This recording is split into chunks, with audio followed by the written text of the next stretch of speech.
ಬೇಕು ನಿಜ, ಆದರೆ ಊಟ ತಿಂಡಿ ಬಿಟ್ಟು ಕೆಲಸ ಮಾಡೋದಲ್ಲ. ಈಗ ತಿಂಡಿ ರೆಡಿ ಇದೆ, ತಿನ್ಕೊಂಡು ಆಮೇಲೆ ಆಫೀಸ್ಗೆ ಹೋಗಿ. ರಾಧಮ್ಮ ಅವರೇ, ನಾವು ಆಫೀಸಲ್ಲಿ ತಿನ್ಕೋತೀವಿ. ಹಾಗೆ ಮಾಡಬಾರ್ದು. ಬಂದೇ ಇರಿ, ಒಂದು ನಿಮಿಷ.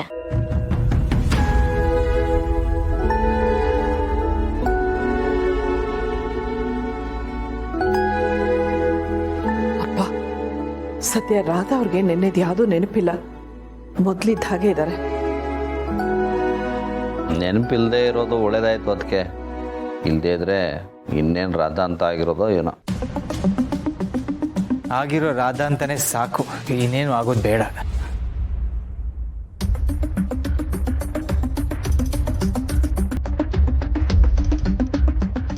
ಮಕ್ಕಳೇ, ಇದರಲ್ಲಿ ತಿಂಡಿ ಪ್ಯಾಕ್ ಮಾಡಿದ್ದೀನಿ, ಆಫೀಸಲ್ಲಿ ತಿನ್ನಿ ಆಯಿತಾ? ಸರಿ ರಾಧಮ್ಮ. ಡ್ಯಾಡ್, ಅಮ್ಮ, ನಾವು ಬರ್ತೀವಿ.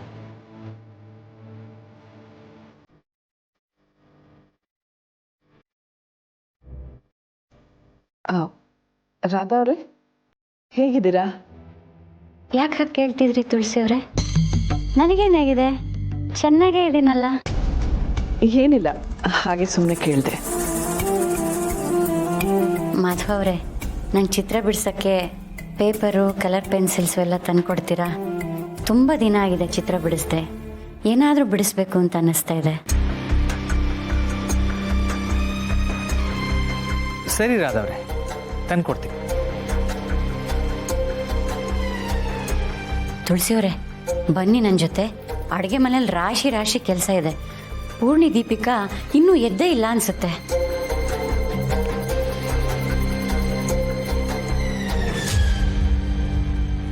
ರಾಧಾ ಅವ್ರಿಗೆ ನಿನ್ನೆ ನಡೆದಿದ್ದು ಯಾವುದೂ ನೆನಪಿಲ್ಲ ಅನ್ಸುತ್ತೆ.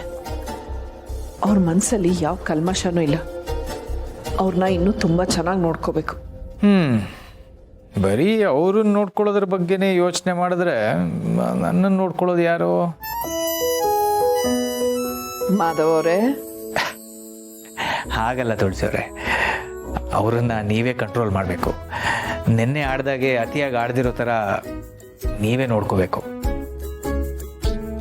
ಹಾಗೆ ನೋಡೋಕೆ ಹೋದ್ರೆ ನಿನ್ನೆ ಅತಿಯಾಗಿ ಆಡಿದ್ದು ನೀವು. ಏನ? ನಾನು ಅತಿಯಾಗಿ ಆಡಿದ್ನ? ಅಲ್ಲ, ಅವ್ರು ನಡ್ಕೊಂಡಿದ್ದಕ್ಕೆ ನಾನು ರಿಯಾಕ್ಟ್ ಮಾಡಿದೆ ಅಷ್ಟೇ. ನೀವೇ ಹೇಳಿ, ಈಗ ನಾನು ಅವ್ರು ಮಾಡಿದ್ದಕ್ಕೆಲ್ಲ ಸುಮ್ಮನೆ ಇರ್ಬೇಕಿತ್ತಾ? ಅಣ್ಣ, ಆಗ ಸುಮ್ಮನೆ ಇರಬೇಕಿತ್ತೋ ಇಲ್ವೋ, ಈಗಂತೂ ಸುಮ್ಮನೆ ಇರಬೇಕು. ಅಭಿ, ಯಾವುದಕ್ಕೂ ಇಷ್ಟು ಬೇಗ ಕನ್ಕ್ಲೂಷನ್ಗೆ ಬರೋದು ಬೇಡ. ಹೇಗೂ ನದಿ ದಡದಲ್ಲಿ ಸಿಕ್ಕಿರೋ ಮಹಿಳೆಯರು ಇನ್ಫಾರ್ಮೇಶನ್ ಕೊಟ್ಟಿದ್ದಾರಲ್ಲ, ಆ ಊರುಗಳಿಗೆಲ್ಲ ಹೋಗಿ ವಿಚಾರಿಸೋಣ. ಈಗಾಗಲೇ ಇದ್ರ ಬಗ್ಗೆ ಪೊಲೀಸ್ ಅವ್ರನ್ನ ಕೇಳಿದ್ದೀವಿ. ಅವ್ರಿಗೆ ಇಂಥವ್ರು ಯಾರೂ ಸಿಕ್ಕಿಲ್ವಂತೆ. ಅವ್ರಿಗೆ ಸಿಕ್ಕಿರೋ ಕೆಲವರಲ್ಲಿ ನಮಗೆ ಬೇಕಾಗಿರೋರು ಯಾರೂ ಇಲ್ಲ. ಪೊಲೀಸ್ನವ್ರಿಗೆ ಸಿಗದೆ ಇರೋರು ಆ ಊರಿನ ಯಾವುದಾದ್ರೂ ವ್ಯಕ್ತಿಗೆ ಸಿಕ್ಕಿದ್ರು ಸಿಕ್ಕಿರ್ಬೋದು. ಅಣ್ಣ, ನೀವು ಹೇಳ್ತಾರೆ ಸರಿಯಾಗೇ ಇದೆ, ಹಾಗೆ ಮಾಡೋಣ. ನನಗೆ ಯಾಕೋ ಇದನ್ನೆಲ್ಲ ಇಲ್ಲಿಗೆ ಬಿಟ್ಬಿಡೋಣ ಅಂತ ಅನಿಸ್ತಿದೆ. ತಾತ ಅಮ್ಮ ಯಾವಾಗಲೂ ಹೇಳ್ತಾ ಇರ್ತಾರೆ, ನಾವು ಅನ್ಕೊಂಡಿರೋ ಕೆಲಸನ ಅರ್ಧಕ್ಕೆ ಬಿಡಬಾರ್ದು ಅಂತ. ನಮ್ಮ ಸುತ್ತಮುತ್ತ ಕತ್ಲಿದ ಮಾತ್ರಕ್ಕೆ ಬೇರೆಲ್ಲೂ ಬೆಳಕಿಲ್ಲ ಅಂತ ಅರ್ಥ ಅಲ್ಲ, ನಾವು ಬೆಳಕಿನ ಕಡೆ ಹೋಗ್ತಾ ಇಲ್ಲ ಅಂತ ಅರ್ಥ. ನಮಗೆ ಬೆಳಕಿನ ದಾರಿ ಎಲ್ಲಿದೆ ಅಂತ ಗೊತ್ತಾಗೋದಾದ್ರೂ ಹೇಗೆ? ಅಣ್ಣ ಹೇಳಿದಾಗೆ ಊರುಗಳಿಗೆ ಹೋಗಿ ವಿಚಾರಿಸೋಣ, ಏನಾದರೂ ಇನ್ಫಾರ್ಮೇಶನ್ ಸಿಕ್ಕೋರು ಸಿಗ್ಬೋದು. ನಾವು ಯಾವುದೇ ಕೆಲಸನ ದೃಢವಾಗಿ ನಂಬಿ ಮಾಡಿದ್ರೆ ಅದರಲ್ಲಿ ಯಶಸ್ಸು ಸಿಗತ್ತೆ ಅಂತ ನಾನು ನಂಬ್ತೀನಿ. ಹಾಗೆ ಶರ್ಮಿಳಾ ಸಿಕ್ಕೇ ಸಿಗ್ತಾಳೆ ಅಂತ ನನಗನ್ಸುತ್ತೆ. ಟ್ರೈ ಮಾಡೋಣ. ಆದರೆ ಈ ಆಫೀಸ್ ಕೆಲಸ ಎಲ್ಲ? ಆಫೀಸ್ ಕೆಲಸದ ಮಧ್ಯಾಹ್ನ ಮಾಡೋಣ. ಆಫೀಸ್ ಕೆಲಸದ ಮಧ್ಯದಲ್ಲಿ ಶರ್ಮಿಳಾನ ಹುಡ್ಕೋಣ. ಹಾಗೆ ಈ ಶಾರ್ವರಿ ಮೇಲೂ ಕಣ್ಣಿಟ್ಕೊಳ್ಳೋಣ. ಸರಿ ಬ್ರೋ, ನೀನು ಹೇಳಿದ ಹಾಗೆ ಟ್ರೈ ಮಾಡಿ. ನಾನೇ ಮಾಧವ ಅವ್ರ ಹೆಂಡ್ತಿ. ನಮ್ಮಿಬ್ಬರನ್ನ ಒಟ್ಟಿಗೆ ನೋಡಿದ್ರೆ ಲಕ್ಷ್ಮೀನಾರಾಯಣನ್ ನೋಡ್ದಂಗೆ ಆಗತ್ತೆ ಅಂತ ಹೇಳಿದ್ರಲ್ವಾ, ನಾನೇ ಇವ್ರ ಲಕ್ಷ್ಮಿ. ಏನಾಗಬೇಕಾಗಿತ್ತು ಹೇಳಿ? ಇದೇನು ಮೇಡಮ್ ತಮಾಷೆ ಮಾಡ್ತಾ ಇದ್ದೀರಾ? ನಾನು ಹೇಳ್ತಾ ಇರೋದು ಅವ್ರನ್ನ.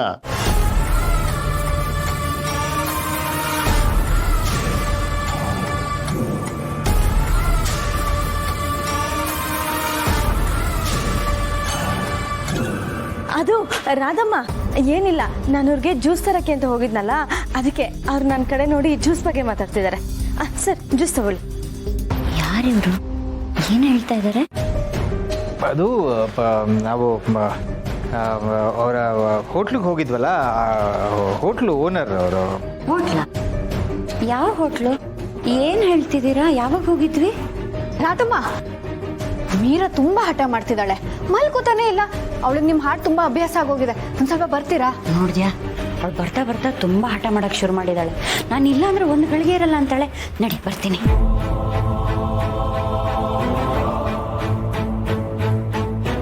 ಸರಿ ಬನ್ನಿ.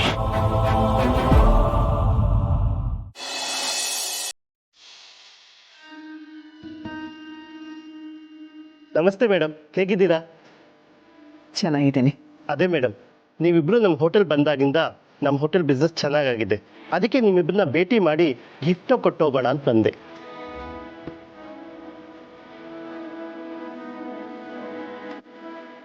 ತಗೊಳ್ಳಿ ಮೇಡಮ್.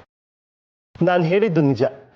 ನೀವಿಬ್ರು ಸಾಕ್ಷಾತ್ ಮಹಾಲಕ್ಷ್ಮೀ ನಾರಾಯಣ ಇದ್ದಂಗಿದ್ದೀರಾ.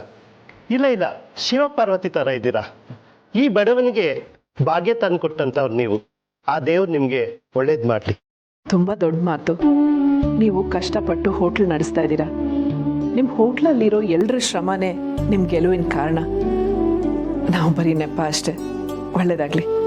Thanks madam. ಬರ್ತೀನಿ ಸರ್. ಬಿಡುವಾದಾಗ ನಮ್ಮ ಹೋಟೆಲ್ ಕಡೆ ಬರ್ತೀರಿ.